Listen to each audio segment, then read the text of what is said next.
was just something inside of me that, like, I knew that he needed to hear that from me. Hey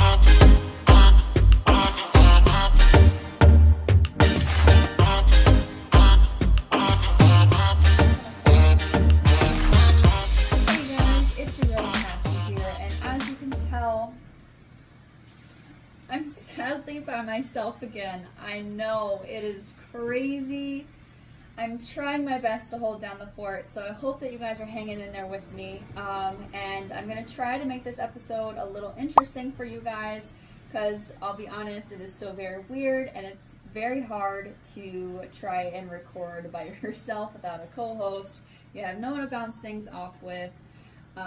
So I'm really just trying here, and hopefully you guys are enjoying just hearing me kind of like ramble on about things. And let me just start off by saying that it is fucking hot. I don't know where you guys are listening in from, but here in New York we are experiencing a heat wave this week, and it is just absurd. And as you can even see, for those that are tuning in via video, I'm getting my little curls are popping out and everything.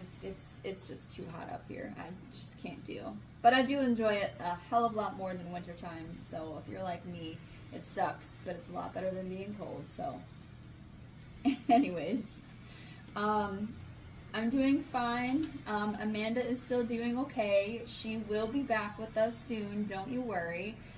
But until then, you guys are going to have to just deal with me, and Amanda will give her update when she is ready to come back. And so I figured I would start off this week's episode with kind of like recapping what we went over last week, and how I brought up the two different scenarios with this nurse that went viral, and then also with Lauren London sharing her interview, and how she's been grieving since losing Nipsey Hussle. And so I got some pretty interesting responses from you guys. Thank you to everyone who had reached out and interacted with me. I really do appreciate it. I'm very surprised, I guess, by the comments I got in regards to the nurse's video that went viral, because a lot of you guys thought that what she did was wrong, and I shouldn't be too surprised, because that's why she went viral in the first place. It's because there's so many people that thought what she did was wrong. I'm still a little bit on the fence about it, but you guys seem to be completely on board with everybody and saying that it was wrong. So for those who are in that field or experience similar situations and would think of doing something like that, you might want to think twice about it, because clearly it's not a favorable thing to do. And I do get it. I'm not completely like, you know, like brainwashed or whatever you want to call it. I do understand. I know that it can come across as being insensitive and things like that. But, you know, we all have our own opinions, and TikTok and these things is getting way out of hand these days, to where people are literally doing anything just to go viral. Don't really understand it necessarily, but if you're getting paid for it, then, you know, why not? But anywho, thank you for everyone who kind of let me know your thoughts about that. And then on the other hand, the Lauren London interview, it seems like all of us grievers are kind of on the same page in the fact that we all believe that we have experienced some type of memory loss when it comes to losing a loved one and just dealing with that grief. So shout out to Lauren London for doing the interview in the first place. I know that wasn't easy, and providing that perspective, because for me it's not something I thought about. I talked to Amanda about it after the fact, and it's not something that she normally thought about either, but she did say that she feels like she experienced memory loss as well, in addition to the people that kind of like responded to the stories that I posted on our Instagram page. So very interesting. And it really just kind of makes sense, because whenever you go through a traumatic event, I feel like the human body's response is just to completely like forget about it. Like, our defense mechanism is to just block out whatever that traumatic event was and forget about it. For the most part, some people, you know, don't operate that way, but I would say a lot of people do, and that's kind of like the relation that I'm seeing between grief and memory loss and things like that, because it is such a traumatic event. So, you know, we just got to figure out how to keep it pushing and do our best to, you know, remember things that we should be remembering, and just keep it going from there. So, so thank you guys to everyone that listened to the last episode and providing your feedback again. It is super appreciated. And I am just like kind of rambling because what I wanted to talk to you guys about today is something that is very hard for me to talk about, and I made sure that I was alone to record this podcast, because speaking on things by myself, as you guys may have got from listening to our episodes in the past, is a lot different for me than when speaking to somebody else about something, because I don't feel the same need to, I guess, like, be strong or like not pretend, but like protect my feelings and not, you know, get emotional or things like that. And I know that I am talking to an audience, but it's different because I'm by myself. So I don't know what's going to happen. It's not something that I even talk about with anybody. I just kind of like roll with the punches, and so I'm just gonna get right into it, and we're just gonna take it from there and see what happens. So by the time this episode drops, it wouldn't have happened yet, but this coming weekend is going to be my dad's anniversary date, and it will officially mark 5 years since I lost him. That is kind of like a huge milestone to me, just because, you know, that first year you don't really understand anything that's like happening, and you're kind of just living in like a fuzzy like picture screen, is kind of like how I look at it, thinking back to things, because I couldn't tell you what happened that year. But every year since, it's just kind of like, okay, like, this is just like another one, and, you know, this is sad, and it's another one. But now to be 5 years into it is a little crazy to me, because it doesn't feel like that at all. Like, I remember everything, for the most part, just so vividly leading up until that day. And it's even hard being on Facebook and seeing like all these memories pop up, and, you know, things that like I was thinking or things that I was saying leading up until the day that he actually left. And I was so like hopeful and enthusiastic, and I would post things about him, and I would just rave about how amazing he is, and, you know, always appreciate things that you have, and take those vacations and do those things that you might not necessarily care to do right away.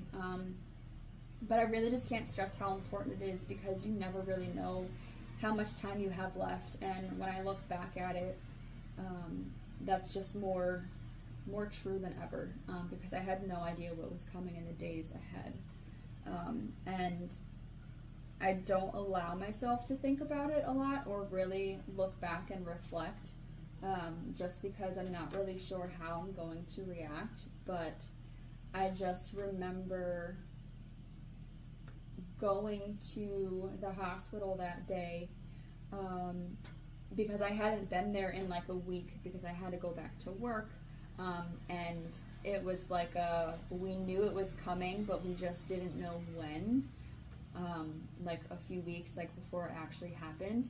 And so I was like, you know, I was at the hospital enough to where I knew that I shouldn't, and I also couldn't continue to be in the hospital every single day, day in and day out, because it wasn't good for me mentally, and I still had to figure out how to like function in normal society as well. So I did take some time apart from being in the hospital, but then that one day on July 30th, I just kind of like woke up that day, and I just felt a need that I had to go to the hospital, because I was a little, this might sound like weird to like say, but I was a little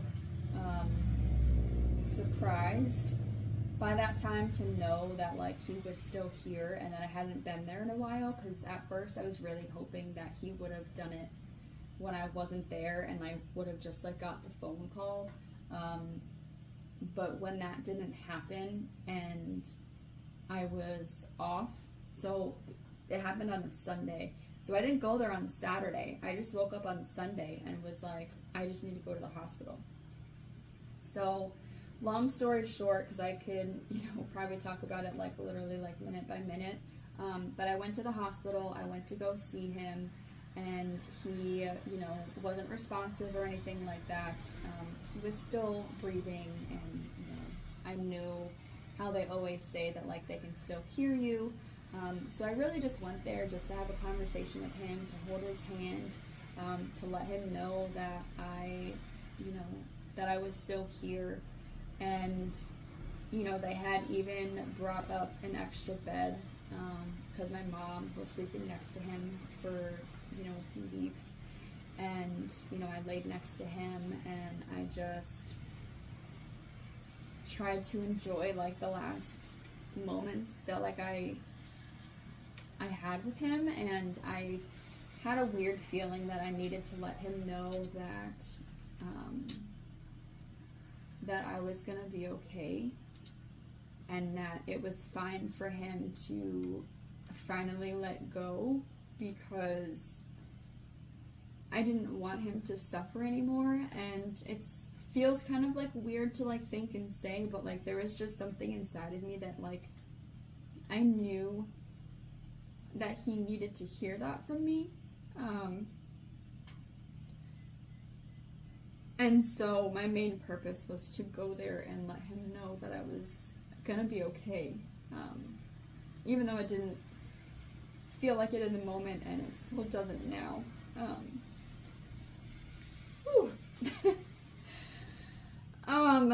So shortly after that, I met up with Amanda, because unfortunately her mom was also in the hospital. And I remember we were talking in the hallway for, which to me it seemed like forever, but it probably was only like 20 minutes. But I was just kind of like, Amanda, like, I love you, I love your mom, but like, I just need to go be with my dad. So she went back with me to his room, and we just kind of like sat there and we talked more. It made me feel more comfortable, because I was in the room with him, even though I wasn't really like talking to him, I was talking to her. But then I felt bad because I was taking her away from her mom. But Amanda, I know you're going to be listening to this, so as you know, I just can't thank you enough for being there that day. Jeez, this is all coming out of nowhere, huh? Sorry, guys. And he just, I don't remember if he like made a noise, or he started breathing like really weird. And I remember me and Amanda just like kind of like looked over at him just to, make sure he was like okay. And the nurse came in, and, he had like all this like gunk in his mouth. And so we were like, can you, brush his teeth? And clean him up a little bit. And then before the nurse even was able to come back into the room, my dad started taking less breaths. And then we looked over at him, and then he just gave off like the biggest smile and took his last breath, and then like that was it. And then I looked at Amanda, and I was like, did that just happen? I was like, what I think just happened, I'm like, did that really just happen just now? And that's pretty much how it happened 5 years ago in a couple of days. And didn't really think I was going to get into it into detail like that, but this this couple of days is going to be his 5-year anniversary, and per usual, I'm going to go visit him. It's something that I do every single year. I don't care if I'm working or what I'm doing. There will never be a time where I won't make it a priority to go see him on the actual anniversary day. That's something that's very important to me, and I think it's helpful too. They talk about different things that you can do for like anniversaries and things, and you know, going to visit them is one thing that you can do. You know, talking to somebody about it is something else that you can do. Or, you know, doing something in their honor that, like, you know, that they enjoyed doing, like starting a fundraiser or putting together like an event with like family, or, you know, something like that, just to kind of like celebrate them and to remember them by, are some good things that you can kind of do for these anniversaries. I'm not doing anything, you know, extra aside from going to see him, just because it's his 5 years. And I don't know, I just think it's going to be not really on my end, because again, I'm going to be going with people, and clearly you guys have never seen me get this emotional when I've been talking to Amanda. So it's something that I do in private, even though I know I'm recording myself right now. But I just feel like it's going to be kind of like an emotional one, just because it is 5 years. So that's kind of like a big milestone in a bad way. You know, it's not something you ever want to experience.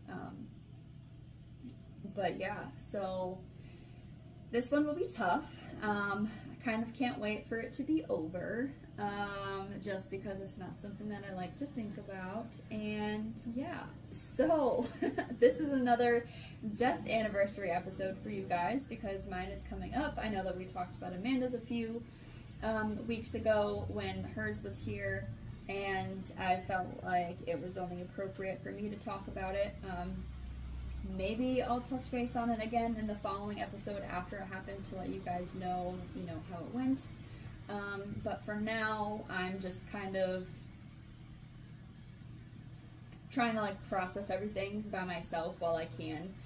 Because again, it's not something that I like to do in front of others, and I know it's always really tough on my mom and things.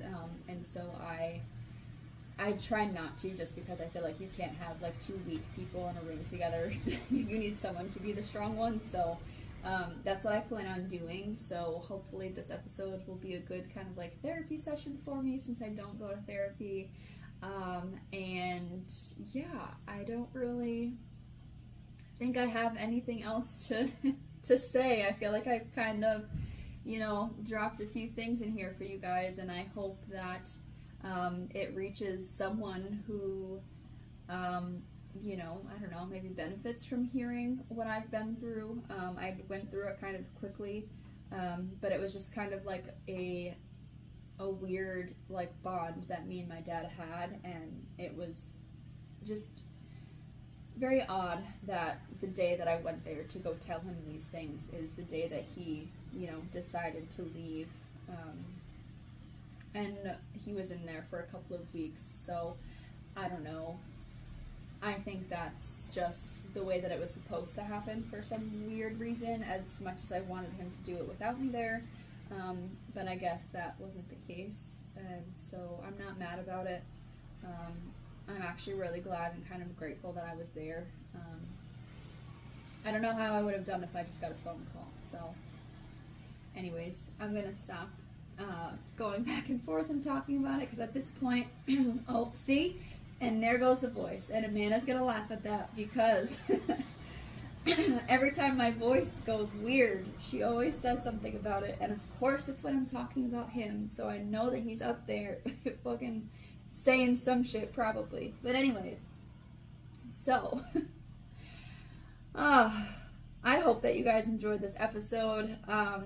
Hopefully, again, you guys aren't tired of it just being me here, but this is Mindset Talks podcast, and I'm trying to keep it up and running.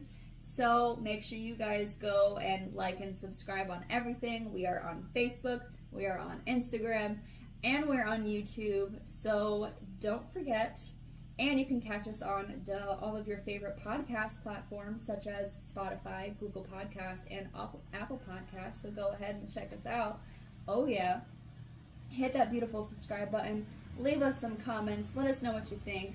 Write into us. Let us know what kind of things that you guys might want to hear in the future. And it would just be appreciated, so that way we can always create some lovely content for you guys and keep us going, because it's not everybody in their 20s that loses a parent. So we are all here together to help each other out.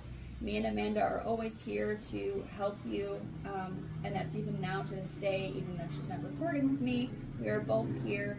So please don't hesitate to reach into us.